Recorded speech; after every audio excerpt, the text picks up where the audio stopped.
Hello student, आप सभी को फिर से क्वांटम मैकेनिक्स में स्वागत है। तो जैसे कि हम लास्ट क्लास में डिस्कस किए थे ट्रिगोनोमेट्री एंड उसका कुछ फॉर्मूले, तो आशा करता हूं आप सभी ने उस वीडियो को देखे होंगे, पढ़े होंगे, नोट बना के वो फॉर्मूला सब याद कर चुके होंगे। तो अगर किसी का याद भी नहीं है तो कुछ बात नहीं, चलिए थोड़ा क्विक रिवीजन कर लेते हैं। तो हम जैसे कि पहले देखे थे रेसिप्रोकल फॉर्मूला, वो था हमारा cot theta equal to 1 by tan theta, cosec theta equal to 1 by sin theta, sec theta equal to 1 by cos theta. फिर देखे थे क्लॉकवाइज फॉर्मूला जो था हमारा tan theta equal to sin theta by cot theta equal to cos theta by sin theta. फिर देखे थे triangle वाला फॉर्मूला जो था हमारा sin square theta plus cos square theta equal to 1 और 1 minus cos square theta equal to sin square theta. फिर देखे थे हम sin 2 theta equal to 2 sin theta into cos theta, cos square theta equal to और cos 2 theta equal to cos square theta minus sin square theta. फिर देखे थे sin square theta equal to 1 minus cos 2 theta by 2, cos square theta equal to देखे थे 1 plus cos 2 theta by 2। और ये चार formula बहुत इंपॉर्टेंट है। फिर देखे थे एंगल टेबल, वहां पर देखे थे sin cos tan का 0 to 90 में वैल्यू देखे थे। फिर आ गए थे हम क्वाड्रेंट टेबल पे, तो जो हमारा क्वाड्रेंट टेबल में फर्स्ट क्वाड्रेंट में ऑल पॉजिटिव, सेकंड क्वाड्रेंट में sine cosec positive, third quadrant में tan cot positive, fourth quadrant में cos sec पॉजिटिव। ये खत्म होने के बाद हम आए थे थोड़ा 90 माइनस थीटा का फॉर्मूला, जहां पर क्या होता था और फंक्शन पॉजिटिव होते थे और क्या होता था साइन कॉस में चेंज हो रहा था, tan cot में चेंज हो रहा था और sec cosec में चेंज हो रहा था। लेकिन हम 90 प्लस थीटा का बात करें तो वहां साइन और cosec वो दोनों पॉजिटिव होते थे और बाकी फंक्शन सब नेगेटिव होते थे। फिर हम लास्ट में देखे थे साइन का ग्राफ और साइन का ग्राफ के बाद हम देखे थे कॉस का ग्राफ। तो ये तो कहानी थी हमारा फर्स्ट लेक्चर का। तो आज का क्लास में हम देखेंगे थोड़ा डिफरेंशिएशन एंड इंटीग्रेशन। तो चलिए शुरू करते हैं डिफरेंशिएशन एंड इंटीग्रेशन। तो ये जो डिफरेंशिएशन है आप क्लास 12 में पढ़े हैं और यहाँ हमको ज्यादा डीप में जाना नहीं है, क्योंकि यहाँ पर जो क्वांटम मैकेनिक्स में चाहिए वो बेसिक डिफरेंशिएशन चाहिए। हार्डली मान लो 5 to 10% जो आप डिफरेंशिएशन क्लास 12 में पढ़े हैं। और यहाँ पर ज्यादा कुछ नहीं चाहिए, छोटा छोटा चीज हम एक एक करके देख लेंगे। तो फर्स्ट चलिए शुरू करते हैं उसका फॉर्मूला। अगर डिफरेंशिएशन ऑफ एक्स करेंगे विथ रिस्पेक्ट टू एक्स तो क्या होगा, आप देख सकते हैं differentiation of x with respect to x, इसका वैल्यू क्या होगा 1 होगा।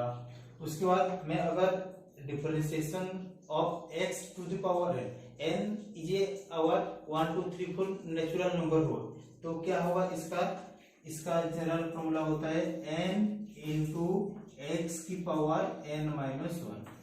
तो एक एग्जाम्पल आप कर सकते हैं, x का पावर अगर 3 है तो उसका डिफरेंशिएशन क्या होगा। तो n की जगह यहाँ क्या है 3 है, तो हम लिख सकते हैं 3 इंटू एक्स की power 3 minus 1 that is equal to 2। अगर और एक डिफरेंशिएशन, अगर x की पावर माइनस 1 है और 1 बाय एक्स दिया हुआ है तो उसका डिफरेंशिएशन क्या होगा।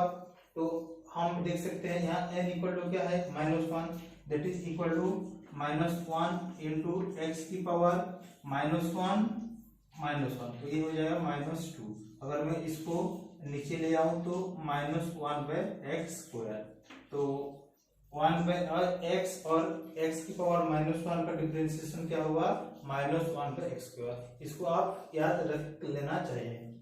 उसके बाद मैं अगर differentiation of a into x की पावर n लिखूं तो क्या होगा, यहाँ आप देख सकते हैं a क्या है कांस्टेंट है, तो कांस्टेंट क्या होगा आउट ऑफ ब्रैकेट चला जाएगा। उसके बाद डिफरेंशिएशन ऑफ x की पावर n क्या है nx n माइनस 1, तो यहाँ हम डायरेक्टली लिख सकते हैं a इंटू एक्स की power n minus 1 into n। तो ये हो जाएगा आपका a इंटू एक्स की पावर n की डिफरेंशिएशन। उसके बाद अगर हम ln x की बात करें तो इसका डिफरेंशिएशन क्या होगा, हम डायरेक्टली इसको लिख सकते हैं 1 बाय एक्स। तो ये है कुछ तीन चार simple formula of differentiation. Next चलिए देखते हैं, अगर एक्सपोनेंट है e की पावर ए एक्स है तो उसका डिफरेंशिएशन क्या होगा। तो यहाँ क्या करना है, जो डिफरेंशिएशन में e की पावर एक्स दिया हुआ होगा तो वो पहले एज इट इज रहेगा, उसके बाद डिफरेंशिएशन ऑफ उसका पावर जो होगा उसको डिफरेंशिएशन करेंगे। तो ये हो जाएगा हमारा e into a x as it is है, उसके बाद differentiation of a into a x क्या हो जाएगा, e हो जाएगा। तो उसका डिफरेंशिएशन हो जाएगा e इंटू ए एक्स की पावर a। उसके बाद एक एग्जाम्पल दे के मैं समझता हूं। तो अगर e की पावर 2x² है तो इसका डिफरेंशिएशन क्या होगा, आप कीजिए और मेरे को बोलिए। तो चलिए देखते हैं इसका क्या होगा। तो यहाँ पर क्या है, e to the power 2x² ये एज इट इज है, उसके बाद डिफरेंशिएशन ऑफ 2x² क्या होगा, डिफरेंशिएशन ऑफ क्या होगा 2x² है। तो ये आप देख सकते हैं 2 आउट ऑफ बॉक्स आ जाएगा, कांस्टेंट है। तो 2 इंटू एक्स स्क्वायर इंटीग्रेशन क्या होगा, एक्स की पावर n माइनस 1 फिर से 2 आएगा, 2 इंटू एक्स की power n minus 1 2 minus 1 that is 1। तो ये हो जाएगा हमारा 2 into 2 4 into e to the power 2x² into x. तो आप इसको ऐसे सॉल्व करेंगे। तो ये कुछ हमारा सिंपल डिफरेंशिएशन है। नेक्स्ट चलिए और कुछ देखते हैं, और कुछ फॉर्मूला देख लेते हैं। डिफरेंशिएशन ऑफ साइन एक्स क्या होगा, ये याद रखना cos x होता है। उसके बाद डिफरेंशिएशन ऑफ cos x क्या होता है, माइनस साइन एक्स होता है, इसको भी आप याद रखना। उसके बाद साइन एक्स क्या होगा, तो आप देख सकते हैं यहाँ ए क्या है, कांस्टेंट है, तो ए बाहर चला आएगा।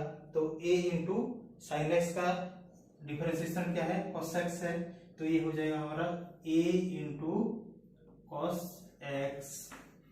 उसके बाद डिफरेंशिएशन ऑफ cos x क्या होगा, a बाहर चला आएगा, तो cos का डिफरेंशिएशन माइनस साइन x, तो ये हो जाएगा हमारा a इंटू, तो साइन को पहले लिख रहा हूँ माइनस, तो minus a into sine x। ये हो जाएगा हमारा डिफरेंशिएशन ऑफ cos ax।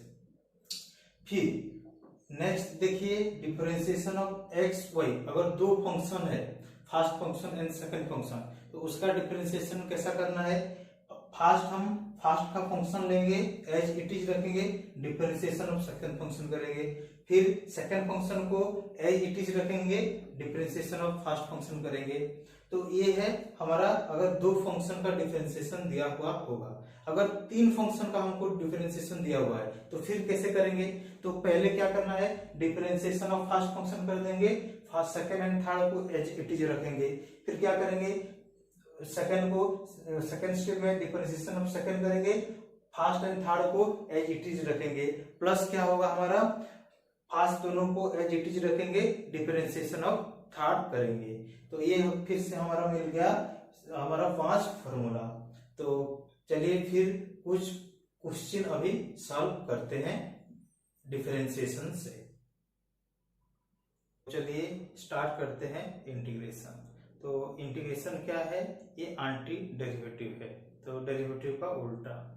तो यहाँ पर आपको दो पार्ट मिलेंगे, एक डेफिनाइट पार्ट मिलेगा, एक इनडेफिनाइट पार्ट मिलेगा। डेफिनाइट पार्ट मतलब जो इंटीग्रेशन होता है उसका रेंज दिया हुआ होता है, तो वहां पर आपको एक कांस्टेंट का जरूरत नहीं पड़ता। तो जहां पर इनडेफिनाइट होता है वहां आपको एक कांस्टेंट वैल्यू लिखना पड़ता है। तो पहले देखते हैं कुछ formula. Suppose integration of x to the power n है, तो इसका फॉर्मूला क्या हो जाएगा, x to the power n plus 1 by n plus 1, इसका फॉर्मूला हो जाएगा ये।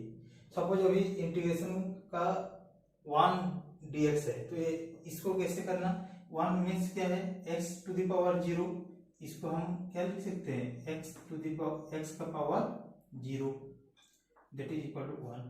तो अभी पुट कर दो x into 0 plus 1 divided by 0 plus 1, तो ये आपका हो जाएगा x। तो इंटीग्रेशन ऑफ x क्या होगा, इंटीग्रेशन ऑफ 1 क्या होगा, और यहाँ पर x टू द पावर 1 ये है, तो ये हमको क्या है, एक डेफिनाइट की इंडेफिनाइट इंटीग्रल, ये हमारा इनडेफिनाइट इंटीग्रल, क्योंकि इसका रेंज दिया नहीं हुआ है। तो ये सी कांस्टेंट एक ऐड हो जाएगा, यहाँ पर भी एक कांस्टेंट ऐड हो जाएगा। Similarly integration of sine x क्या होता है, इसका इंटीग्रेशन होता है माइनस कॉस एक्स। तो ये भी एक इनडेफिनाइट इंटीग्रल है, तो हम कांस्टेंट ऐड करेंगे। इसका इंटीग्रेशन क्या होता है साइन एक्स प्लस सी। तो यहाँ बच्चे थोड़ा कंफ्यूज होते हैं साइन को लेके, तो याद रखना साइन का इंटीग्रेशन नेगेटिव होता है और कॉस का इंटीग्रेशन पॉजिटिव होता है। नेक्स्ट यहाँ पर देखिए एक अभी कांस्टेंट आ गया, तो अगर ऐसे कांस्टेंट दिया हुआ होगा तो कैसे करना, तो पहले देखना इसका इंटीग्रेशन क्या होता है, साइन एक्स का इंटीग्रेशन कॉस एक्स होता है। तो पहले लिख दो कॉस एक्स, और साइन क्या है नेगेटिव नेगेटिव। उसके बाद क्या करना, इसमें जो फंक्शन दिया हुआ है, फंक्शन क्या है एक्स, तो फंक्शन का डेरिवेटिव करके उसको डिवाइड कर देना है। तो यहाँ पर क्या दिया हुआ है ए एक्स है, ए एक्स का डेरिवेटिव क्या होगा ए, तो इसका हो जाएगा ए प्लस सी। तो उसी तरह इंटीग्रेशन करना, इसका इंटीग्रेशन क्या होगा, कॉस का इंटीग्रेशन क्या होता है साइन, तो लिख दो साइन एक्स डिवाइडेड बाय, इसका डेरिवेटिव करेंगे तो क्या होगा ए, तो इसका इंटीग्रेशन हो जाएगा ए। उसके बाद इसका इंटीग्रेशन क्या होगा 1/x का इंटीग्रेशन, तो ए इसका इंटीग्रेशन होता है डायरेक्ट आप लिख सकते हो इसको ln x होता है इसका इंटीग्रेशन। ये आप काइनेटिक्स में भी बहुत बार पढ़ चुके हो। उसके बाद इसका इंटीग्रेशन क्या होगा 1/e plus x into D x का, ये डायरेक्ट इसका इंटीग्रेशन आप याद रख सकते हो ln a plus x plus c, इसका इंटीग्रेशन होगा ए। उसके बाद अगर माइनस साइन है तो माइनस साइन हो जाता है minus ln a minus x plus c. तो इंटीग्रेशन में ये पहले कुछ फॉर्मूला है आपको याद रखना पड़ेगा। तो नेक्स्ट चलिए देखते हैं और कुछ फॉर्मूले। तो चलिए देखते हैं इंटीग्रेशन बाय पार्ट्स। तो इंटीग्रेशन बाय पार्ट्स में क्या होगा, दो फंक्शन दिया हुआ होगा, तो हम जब दो फंक्शन होंगे तो उसका इंटीग्रेशन कैसे करेंगे।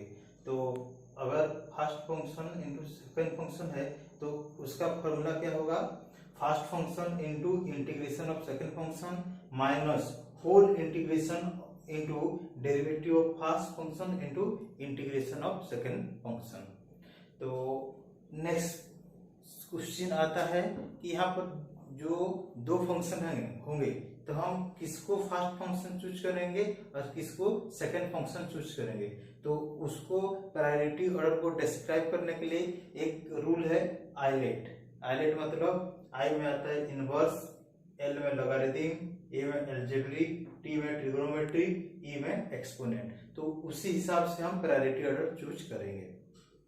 तो हमको बेसिकली यहाँ क्वांटम में ये तीन चीज ज्यादा हमको जरूरत पड़ेगा, ये तीन पार्ट हमारा ज्यादा इन्वॉल्व होंगे।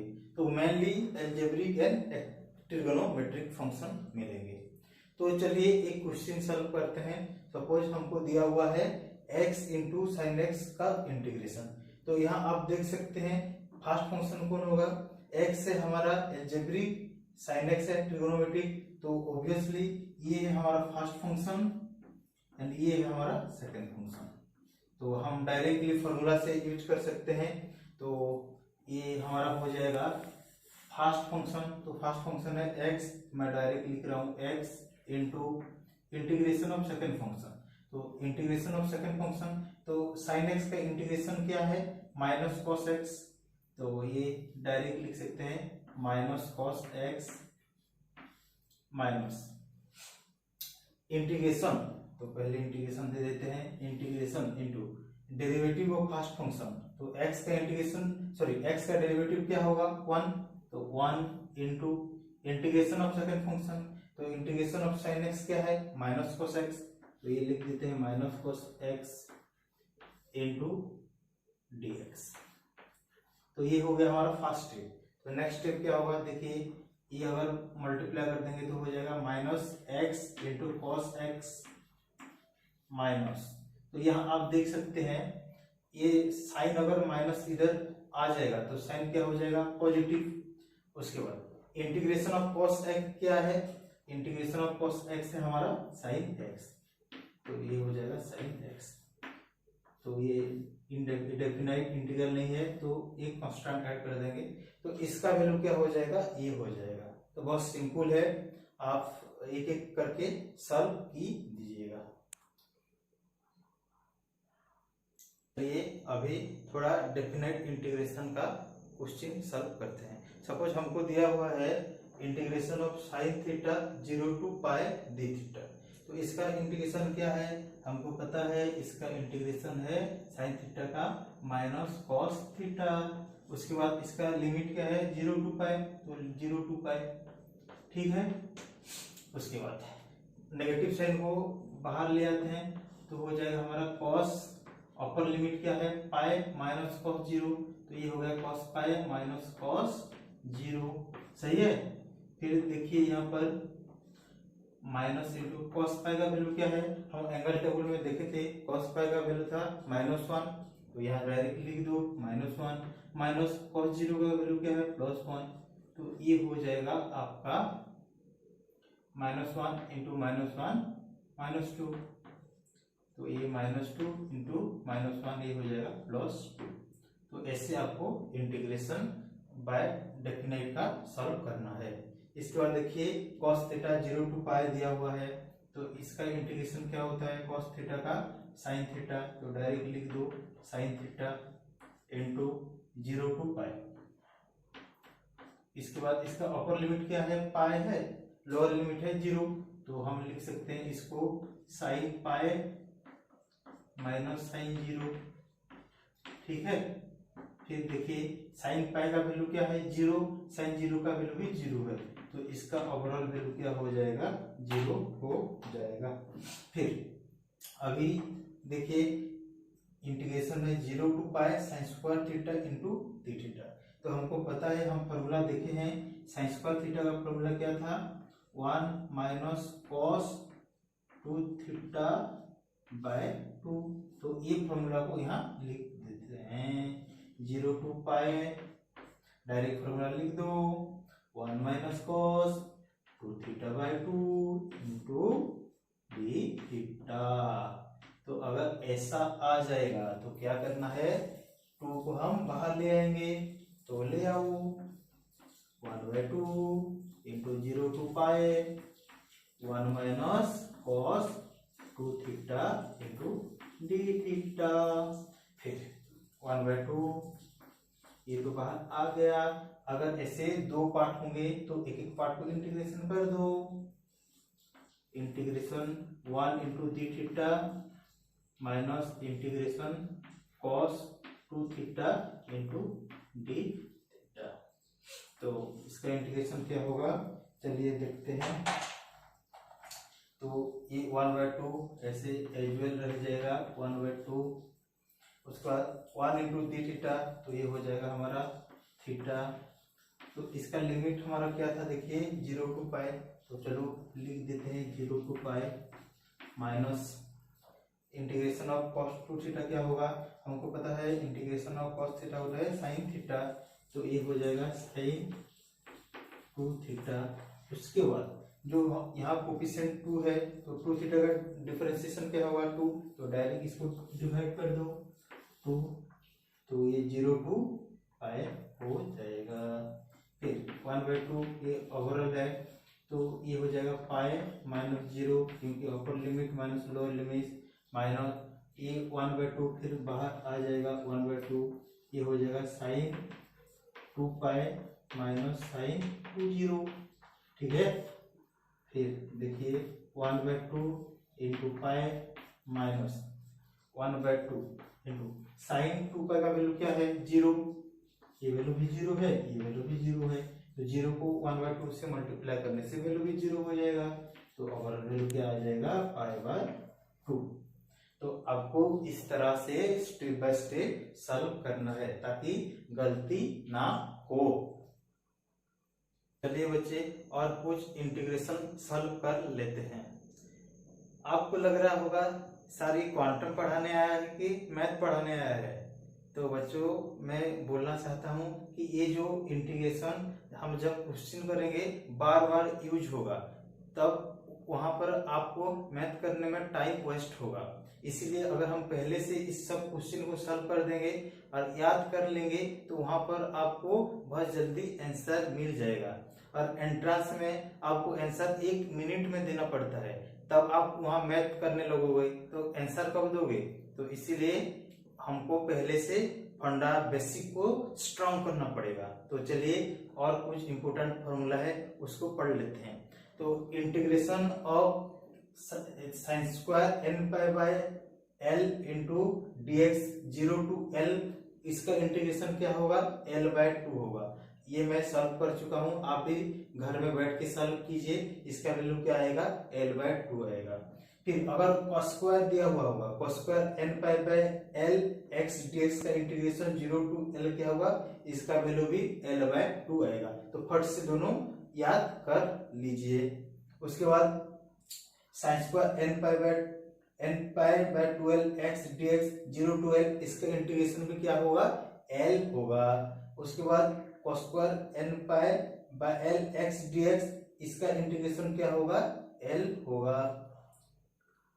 सर ये यहाँ 2 है, तो अगर 2 दे देंगे n pi by 12 into x D x, इसका इंटीग्रेशन क्या होगा? l होगा। तो ये फट से याद रखिए, आपको घर में भी याद रखना नहीं पड़ेगा। अगर 2 बार इसको पढ़ देंगे तो आपका यहीं से यहाँ फॉर्मूला सब याद हो जाएगा। उसके बाद integration of sine n pi by l x cos n pi by l x dx, जो हमारा इंटीग्रेशन बाय पास था दो फंक्शन का, उसका इंटीग्रेशन 0 टू l करेंगे तो इसका वैल्यू क्या आएगा? 0 आएगा। अब देखो यहाँ पर इतना बड़ा इंटीग्रेशन बाय पार्ट्स का वहां करने लोगों की, तो आपका टाइम कितना वेस्ट होगा। तो हम अगर इसको याद रखेंगे तो इसका वैल्यू क्या होगा? 0। तो फट से 1 सेकंड में आपका आंसर आ जाएगा। फिर और कुछ इंटीग्रेशन देख लेते हैं। x into sine square n pi by l x dx 0 to l, इसका क्या होगा वैल्यू? l square by 4। इसको भी आपको याद रखना है क्योंकि ये इंटीग्रेशन सारे बार बार करना पड़ेगा। तो हम डायरेक्ट वैल्यू लिखेंगे, वहां पर हमारा टाइम नहीं होगा। तो जब मैं पढ़ना शुरू करूंगा, क्वेश्चन करना शुरू करूंगा, तो डायरेक्ट मैं वहां पर ये इंटीग्रेशन दिया हुआ होगा तो direct value l square by 4 लिखूंगा, तब आपको फिर पता नहीं चलेगा कि वैल्यू कहाँ से है। तो इसलिए आप सबको इसको याद रखना पड़ेगा। तो यहीं से यहाँ आपका याद हो जाएगा, कुछ डिफिकल्ट फॉर्मूला नहीं है, बस 1-2 बार उसको देखो, 1-2 बार कॉपी में लिखो तो याद यहाँ के यहाँ रह जाएगा। नेक्स्ट, अगर integration on sine n pi by 12x cos n pi by 12x dx का इंटीग्रेशन करेंगे -l/12, तो इसका वैल्यू क्या होगा? इसका वैल्यू भी 0 होगा। फिर integration of x square into sine square n pi by 12 dx का इंटीग्रेशन करेंगे 0 टू l, तो इसका वैल्यू क्या आएगा? l3/6 minus l square by 4। तो आपको इतना इंटीग्रेशन याद करना ही पड़ेगा। तो जितना फॉर्मूला में अभी लिखाया बोर्ड पे, डेरिवेटिव और इंटीग्रेशन, इतना फॉर्मूला आपको याद कर दीजिए। ये तो ज्यादा नहीं है, आप 1-2 बार कॉपी में लिख देने से आपका याद हो जाएगा। फिर और एक क्वेश्चन और एक मैट्रिक्स का कुछ क्वेश्चन आता है जहां हमारा हकेल मॉलिक्यूलर ऑर्बिटल थ्योरी और वेरिएशन प्रिंसिपल में सॉल्व करना पड़ता है। तो एक मैट्रिक्स का क्वेश्चन सॉल्व कर दूंगा, उसके बाद हमारा ये वाला चैप्टर खत्म हो जाएगा। तो चलिए एक मैट्रिक्स का क्वेश्चन सॉल्व कर लेते हैं। तो अगर हमको यहाँ पर 3x3 मैट्रिक्स दिया हुआ है तो इस टाइप का क्वेश्चन को कैसे सॉल्व करना, क्योंकि ये वाला क्वेश्चन इस टाइप का बार बार आता है। तो यहाँ आप देख सकते हैं 3x3 मैट्रिक्स है, तो पहले मैं इसको कैसे सॉल्व करना, 1 ये वाला जो दिया हुआ है उसको लिखना, उसके बाद ये वाला लाइन उसको छोड़ देना है, तो बाकी बचा ये दोनों लाइन। तो 1 0 0 1 इसको लिख देना है 1 0 0 1। फिर यहाँ पर बीच में क्या है 1, तो ये साइन क्या लेना है? नेगेटिव -1। उसके बाद ये लाइन और ये लाइन छोड़ देना है, तो 0 0 0 1। तो यहाँ पर है हमारा 0 0 0 1। फिर क्या करना है +1, ये लिखना है +1, ये वाला लाइन छोड़ देंगे, तो बचा कौन? 0 1 0 0 0 1 0 0। ठीक है, तो फिर अभी सॉल्व कर दीजिए। तो 1 अभी क्या करना है, ये दोनों का मल्टीप्लाई लेना है, माइनस 0 इंटू 0 लिखना है। तो ये हो जाएगा 1 इंटू 1 माइनस 0 इंटू 0, फिर साइन क्या है -1। तो अभी ये दोनों का मल्टीप्लाई 0 इंटू 1 माइनस 0 इंटू 0, फिर प्लस 1 0 इंटू 0 माइनस 0 इंटू 1। तो ये आ जाएगा हमारा 1 इंटू 1 माइनस ये 0, ये भी 0 प्लस वो भी 0। तो फाइनल वैल्यू क्या आ जाएगा हमारा 1। तो ऐसे अगर 3/3 का मैट्रिक्स दिया हुआ है तो ऐसे सॉल्व करना। तो आपको 2/2 भी मैट्रिक्स दे सकता है, तो आप 2/2 को भी डायरेक्ट ऐसे सॉल्व करना है। तो क्वांटम में इतना आपको मैथ चाहिए ही चाहिए। तो आप जितना मैं पढ़ाया स्टार्टिंग से, ट्रिगोनोमेट्री का कुछ फॉर्मूला, फिर डेरिवेटिव, फिर इंटीग्रेशन, फिर कुछ एक मैट्रिक्स का क्वेश्चन करवाया, तो आप सभी को एक नोट बनाते चलिए, ताकि बाद में एक में जो क्वेश्चन करेंगे डायरेक्ट उस वहां पर आंसर लिखोगे। तो आज का लेक्चर में इतना ही। Thank you.